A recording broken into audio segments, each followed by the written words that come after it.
Alright, here's Mega here. We're gonna go finish the install, alright? Yeah, we're gonna finish it up. Basically, we just gotta install these dreadful things, man. Okay, that's the left one, or the right one. And this is the left one right here, okay? So, I believe we need to take the reflector thing back out. So, I just took it out so I can take it for a test ride, alright? So I'm pretty happy with it. I decided I'm just gonna put the preload all the way down, alright? So, in my opinion, it needs more, I need more spring, alright? But that's all it can give me. I hope that's more than it was before.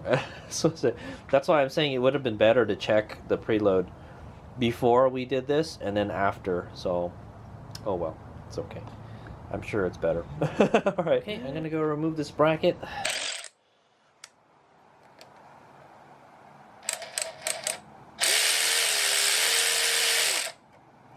Okay, because we're gonna do the thing with it. Alright, just leave this one on there, I think.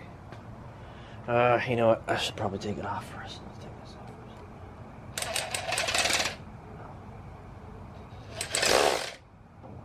It's on there tight. Okay, just took it off. Let's take them both off. It kind of gets in the way. Okay, we're gonna put the leg shield back on. In my opinion, I'm not even gonna clip this. So when I take this off again, I don't have to worry about unclipping that. It's a pain in the butt, man. Okay, so we're gonna go put this guy back on. So if you remember correctly, it clips on clips somewhere on the Defender. Yeah, right here. Yeah. Okay, so there's this tab here.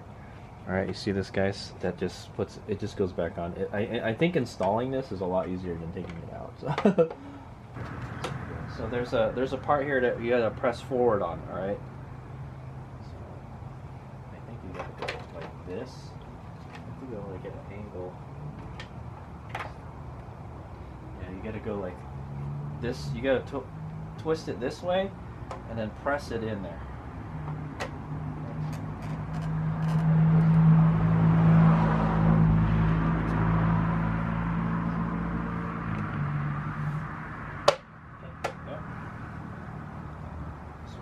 Oh, I didn't do it right. Okay, so here's what's going on here, guys. Alright, I put it in there wrong. Alright, guys. This has to be on the outside of this. Alright, so this should be here, and then you can push it in all the way. Alright, it's got to kind of, you got to kind of get it in like that. Sort of, kind of, alright? You're going to pull it this way, and then you're going to go that way, and then it's going to clip over here. Okay? So that's the way it works, guys. I'm going to try my best to get it in there. Okay.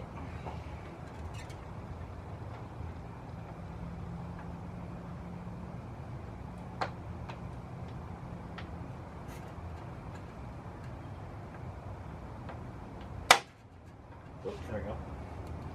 I didn't break it. Made a snapping sound.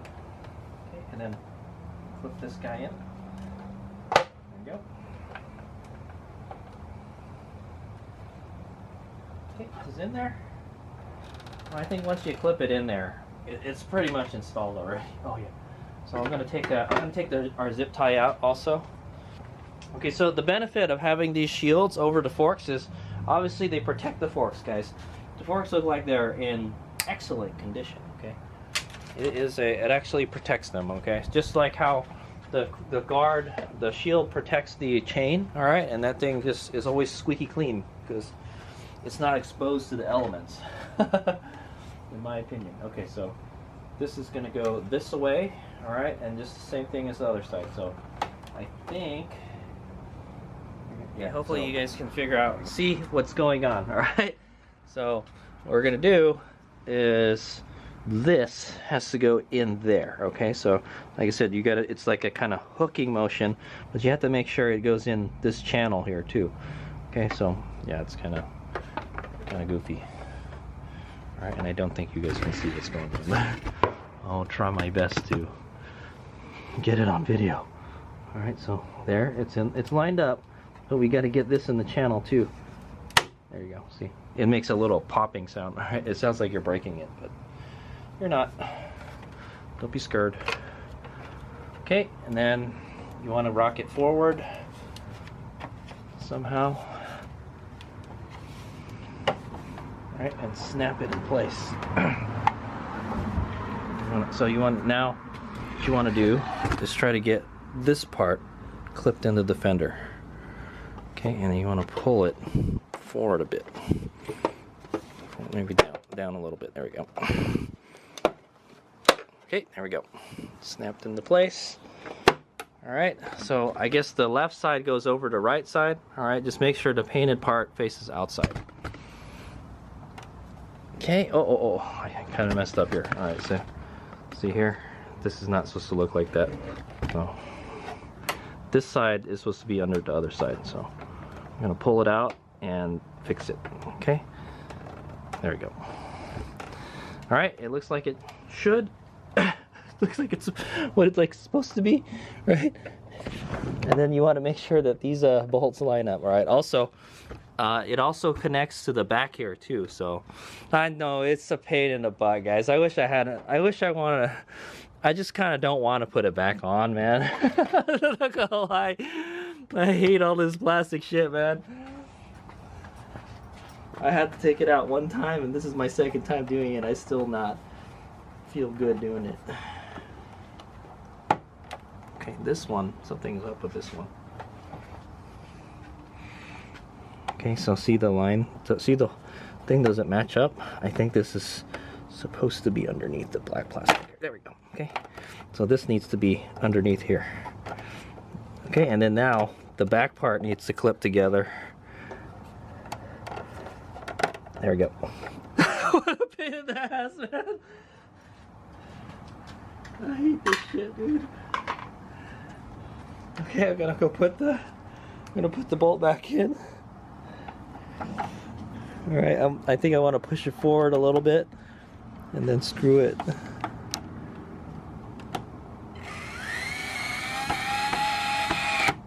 Okay, there's one. You've been keeping track of all your bolts and stuff, right? There's not that, buddy. Okay, I'm gonna turn it this way now, and then put the bolt in. Just make sure the hole lines up. Okay.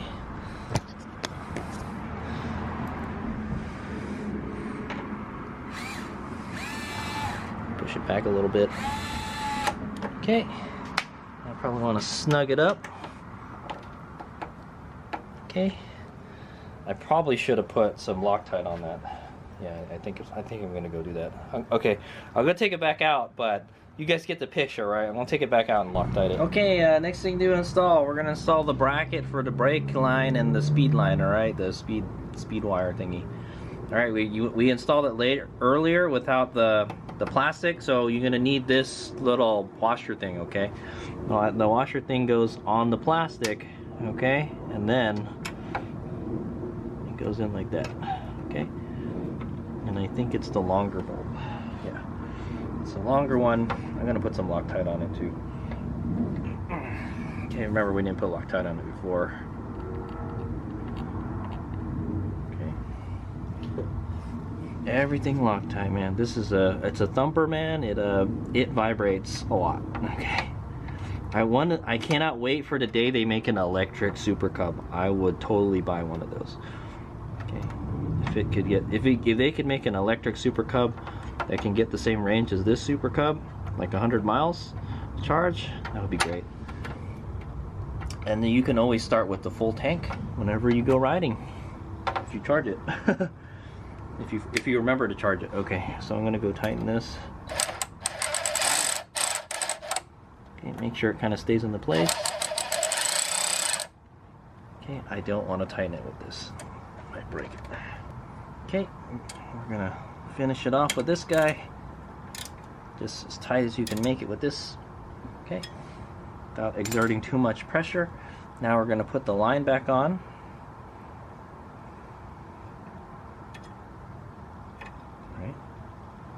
I see. That's what this is. It prevents this from rubbing on the fender, because I noticed, I was like, oh, it's rubbing on the fender earlier. Okay, this had Loctite on it before, so I'm going to add some. Actually, the Loctite is still good on it, but I'm going to add more. Okay, put that on there.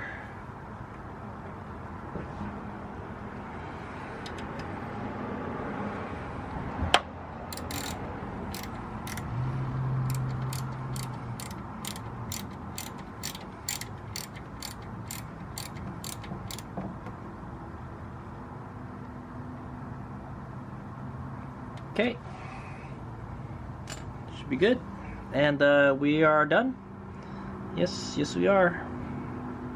Okay, we're done. We're done with most of it. All right, the last thing is we got to install the center garnish. Okay, oops, I forgot the reflectors, guys, so I have to redo it.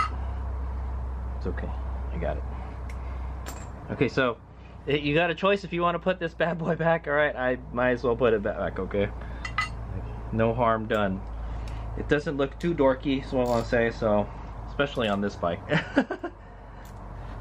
So I think you have to remove this. Yeah. Okay. That's why the bolt is so long, guys.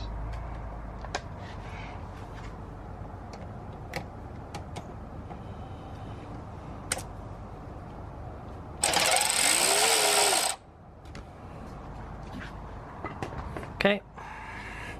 Almost forgot. I think you want, okay, so this is the way it goes, guys. All right, pay attention, school's in session. All right, I still Loctite on it, it's fine. So you want the washer, all right, touching the plastic, all right, and then you want the bracket to go next, and then you want to put this over that. All right, and this goes underneath here, and I don't know, it's a good question. Is that how it goes? Maybe this goes like this. Yeah, you know, I think it does go like that. You know what? Honestly, I don't remember, and I don't think it matters, guys. All right, I'm gonna put this in. All right, we'll put this next. Dude, there's a lot of stuff on this. A lot of stuff. All right, and then this is gonna go back here. Oh, what? That doesn't work. How does this work? Yeah, I think this one goes first. Yeah, okay. Yeah, okay. If you don't do it the right way, it's kind of goofy, so it's the washer, the bracket, and the reflector last. Okay.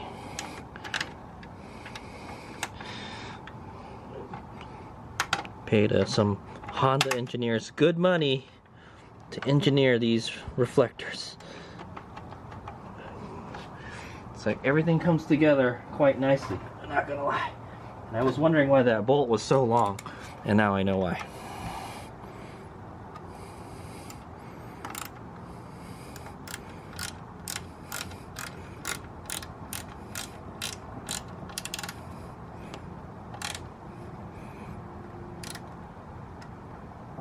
Okay. Alright, there you go. It's on there. It's goofy ass looking reflector. Okay, we're gonna install the other reflector. This one is much easier. Alright, I'm gonna put some Loctite on the bolt. Okay. You're gonna put the washer in. And then you're gonna put the bracket over it. Okay.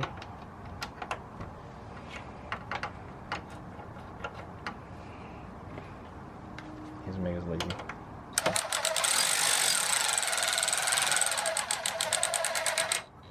Snug it with the ratchet.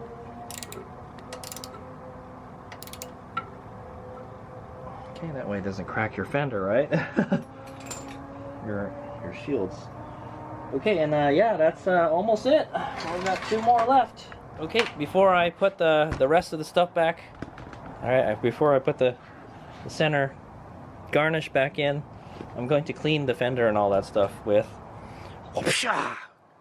Honda polish. Honda spray cleaner and polish. What fitting way to clean your plastics with a Honda product.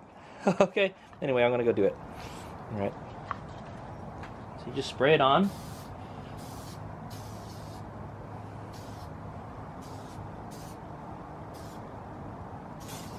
Okay, and take all these freaking scratches away. Okay, I think I had just cleaned this not long ago too. I wonder if they can get a touch-up paint. So if you wanted to touch up your fenders and stuff, mine's. I have to say the paint on the Super Cub is really nice. It looks really nice. The plastic and everything. I say to do this now because you can get underneath the plastic stuff. It's probably even better to do it when it's off the bike. So. But yeah, these fenders, they get, you know, if they're in the front of the bike, you get all sorts of crap on them.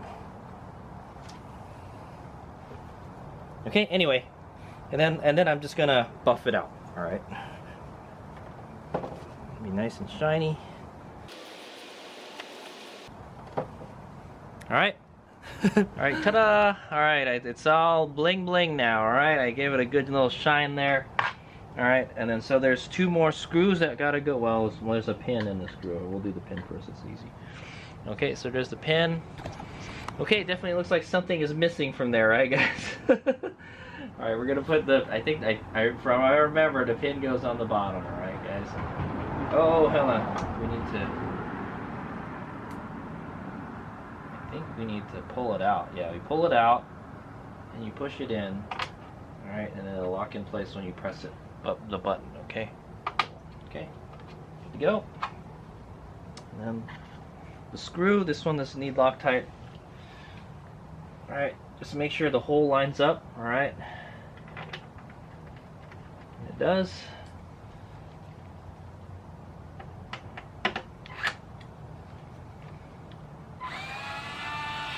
Okay. Just give it a little snug there. Should be good. Alright, that's it. We're pretty much done. Then all we gotta do, the final part, and we're done. I tell you, man, Honda makes this so difficult, man. All these little thingies to put on. If it's the one thing I hate about the Super Cub, it's all this plastic crap that's got to go in. Okay, so it's got to go in. So see the way these little tangs or pegs go in? All right, it's got to go up like this. All right, forward and up. Okay.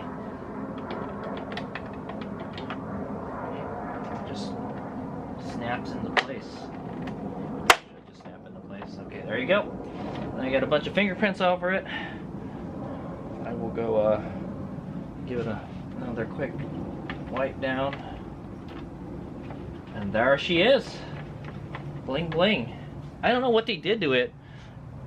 It looks like they I don't know what they did to it, but it looks like they whatchamacallit, they chrome plated the plastic because it feels like metal. But it's not, it's plastic, guys, so it's kind of weird. I don't know how they did it. It looks good. Some of the chrome looks good on a Super Cub, and some of it doesn't, okay? So I'm not gonna lie. Like the ones on the skirts. And with that, we're done. Alright, so with that, we're done with the YSS fork kit install. Alright, there you go. Alright, so was it worth it? Yeah, it was worth it for me because I got it for like half the price almost. Okay, if you get a good deal on it, I think it's worth it. Is it gonna really transform the handling of your Super Cub? That's yet to be seen, but I don't think so. Okay, I don't think it's too much of an upgrade over the stock. So it should take, I don't know, it probably took me about like 4 hours to do this. It took me a while, all right? Because yeah, you gotta take the forks out and you gotta service them. I think each leg, you could probably, if you knew what you were doing, you could probably, if I had to do it again, I could probably do it in half an hour, okay guys? It doesn't take that long. Probably the part that takes the longest is just draining the fluid out, okay? Other than that, it's easy, all right? My suggestion is if you've had the fork oil in there for a while, all right, I've got 10,000 miles on this Super Cub, all right? And I've never been in there. and the oil was pretty dirty. It was pretty nasty, guys. So if it looks all dark and yucky, like it's got like a lot of metal stuff in it, then yeah, you should probably flush it first, okay? Yeah, if I had to do it again, it would probably take me like half an hour each leg, and you could probably do both of them at the same time, all right? But I don't recommend that. Just do one at a time so you don't mix stuff up, okay? Yeah, it's really messy, you know, working on the forks. I'm not gonna lie, and it's kind of goofy. You can't just unscrew the top cap, man. You have to like push it in and take the clip out, and yeah, man, what a pain in the butt. All right. However, the preload adjusters actually make it easier for you to put the top cap back on, right? Because it sticks out a little bit. It sticks out way more than the original ones. The other original ones, they were like in there, you know. And the preload adjusters, well, not so easy to get to, all right? It's, as you can see, you can't even see it on the bike anymore. It's hidden by the fork guards, okay? My suggestion, put the fork guards back on, all right? They're there for a reason. They protect the forks. The forks look like they're in pretty damn good shape, all right? That's what I want to say. Okay, yeah, so the part that probably takes the most time is to take all this plastic stuff off, all right? If I had to do it again, or if I watched my video, I could probably do it much quicker because I kind of knew what has to come out, all right? I think the hardest part to take out is the emblem, okay? The front garnish. Yeah, because you're afraid you're gonna break it, okay? It's pretty strong. I think this is the second time I've taken it out and I haven't broken it yet. So hopefully it won't break in the future because it's kind of needs to be. That's like the first thing you take out all the time. Okay. Yeah, it's optional if you want to put the reflectors back on. I just put it back on. I don't want them hanging around. Yeah. So that's it. I did take it for a test ride around the block, and it seemed fine. All right. In my understanding, for the preload, all right, I need more. I still need more. I need less sag. I have too much sag still. Okay, so the fork sits in the middle of the stroke, all right, which is, it's not ideal. You want it probably a little bit higher. You want a little less. Like 1/3 of the stroke, all right? So probably no more than 30%, all right? And so we're like at 50% or something. We're close to 50%. I got 42 millimeters of sag, so that's like in the middle pretty much, all right? Which is, it's okay, but that's not ideal, all right? But yeah, you don't want it too high, you don't want it too low, but it's better to have it higher than lower, okay? So in my opinion, all right? Yeah, so I jacked up the preload in the back a little bit. And then yeah, I made the preload as tight as I can make it. Or it's all the way turned in, okay? If you want more preload, you can add a spacer in there, all right? But it'll be harder to get that top cap back on. So, and then you'll run out of suspension travel because the spring will be compressed a lot, okay? So in my opinion, it needs a stiffer spring still, okay? If you can get a stiffer spring that's for this kit right here, I would get a stiffer spring, all right? Now on the flip side, the kit comes with 20 weight oil. That's pretty thick oil, so it's gonna stiffen up your shock a lot, all right? So the fork is gonna stiffen up a lot, all right? So I get this feeling that those springs are either they're the same stiffness or lighter than the springs that were in there before, all right? But you kind of need them because those PD valves, they take up space inside there, okay? It's gonna eat up some of the space in there. Might eat up some of the travel too. Might not have as much stroke anymore.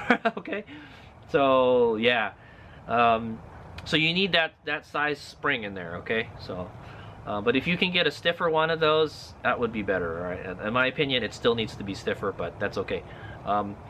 It's about 50%, and it's got heavier fluid in there, so I think it should be fine. All right, it'll be good. You'll notice it's stiffer. You'll notice the ride is stiffer, but it's still good. It's not overly stiff in my opinion. Well, we'll find out when I get more seat time on it, as I want to say. We'll go take it up Sierra Road, and we'll take it up in the twisties and stuff. We'll see how it handles. Sierra Road is not very flat, all right, so it's a good place to test it. It's pretty bumpy, so yeah. So it wasn't too hard. And I did some maintenance on my fork at the same time, so it's like a double whammy. It's like a double win, right? It's a win-win. All right, I got some fork maintenance done, and I upgraded the fork at the same time, so it worked out for me. All right, like I said, I have 10,000 miles on this. And yeah, the fork oil needed to be changed. The fork oil was pretty nasty. You can actually change the fork oil with the forks on the bike. All right, there's a bolt under here you can take out, and it'll drain all the fluid. But how are you supposed to set the proper height? All right, because the bike is like at an angle a little bit. Okay, in my opinion, just take the forks out. It's much easier, and it's not really that hard to work on. All right. It's not really, doesn't take that many steps to take it out, but you have to take the fender out. All right, to take the forks. That's the only thing that I did extra that the books didn't say. All right, for the most part, the instructions in the book are really good, except it says like, okay, take the front fork cover off.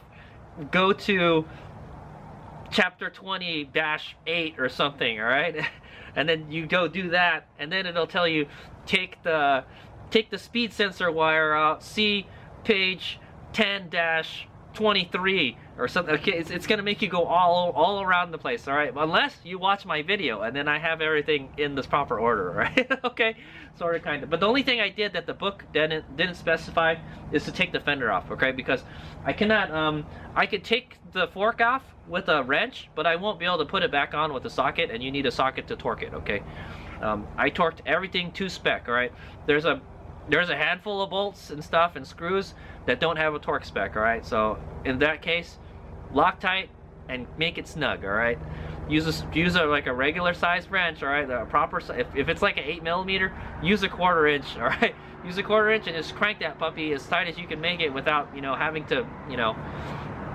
blow a head gasket. Okay, type of thing. All right, with a minimal amount of elbow grease type of thing. All right, snug. All right, and then and yeah, that should be it. Okay, so and then now I have a stiffer suspension on my Honda Super Cub, and I think I'll like it. All right, in my opinion, before it literally felt like there was no suspension travel at all. Okay, it feels like the Super Cub doesn't have any suspension travel, guys. It's kind of funny. All right. It feels like it just bottoms out. It's bottomed out all the time. All right. So now I feel like we're like in the middle, and it's actually doing something. If you get on the brake really hard, you will bottom it out. All right. But it takes longer to bottom it out. All right. And I think, and so like I said, the way the PD valve works, I think it's an inertial valve. I think it's an inertial valve. And so it's kind of like a 2-stage dampening. All right. When you hit a bump really hard, it's gonna stiffen up the fork. All right, it's gonna close the valve's gonna close and restrict the amount of fluid. At least that's the way I think it works. All right, guys. And then if the fork is moving very slowly, it actually makes this fork softer. All right, so that way the ride is smoother. All right, it's not going to be super bumpy. All right, but like when you hit a bump really hard, really fast, it'll stiffen up the suspension really fast, so you don't bottom out really fast. Okay, so when you bottom out, it's always really harsh. Okay, so it's trying to prevent it from bottoming out. Right. Anyway, we'll see how that works. I hope this video has been educational and entertaining for you guys out there with Super Cubs. I have a 2021 Super Cub. I know it's 2024, and the Super Cub has changed a little bit. It's got a different engine and all that, so I don't know. I don't know what. I know from 2018 to 2021, this video will work on this suspension. I heard they changed the suspension on the newer Super Cub also, so I don't know. Okay, but for my Super Cub, it worked pretty good. All right. And then so another thing is I looked in the book, and there's a piston, and then there's a piston ring. All right. I don't know if we have to mess around with that piston ring. Do we have to take it off? It didn't mention anything about that piston ring in the YSS manual. Okay, so I didn't touch it at all. All right, I just made sure, like, hey, just make sure this doesn't fall out when you drain the thing. I hope it didn't. Okay, I don't think it did. All right, and then the valve just sits on top of that piston ring. Okay, so that's the way it's designed, I guess. So, okay, so yeah, I hope this is educational and entertaining. To be honest, man, I haven't seen anything on the internet about installing this kit. So if anybody is interested in installing it, now you know what's involved and what you get, and my honest opinion. All right, if you could get a good deal on it, go for it. All right, or if it's that time to do your you think it's time to do your forks. All right, honestly, I wouldn't do your forks unless they were leaking. Okay. If I don't see oil coming out of the fork, then I don't want to get in there, okay? But I did. I'm kind of glad I did, because that fluid was kind of nasty in there, okay? And when it gets all black like that, it's no good anymore, man.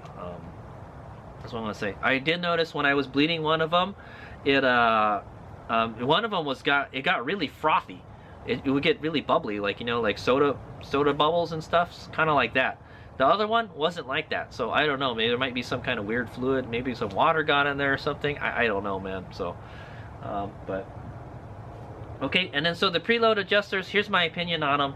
I hope they don't leak. Okay, so there's two things. All right, you're gonna have two seals instead of one seal. All right, so this is the way those preload adjusters work. All right, there's a seal for the part that you screw in and out, right, for the preload adjuster, and then there's a O-ring that seals it to the fork. All right, and now, so you had the O-ring before, but now you have another seal for the adjuster portion. All right, and that could fail, and if that fails, I don't know how to replace that. Okay.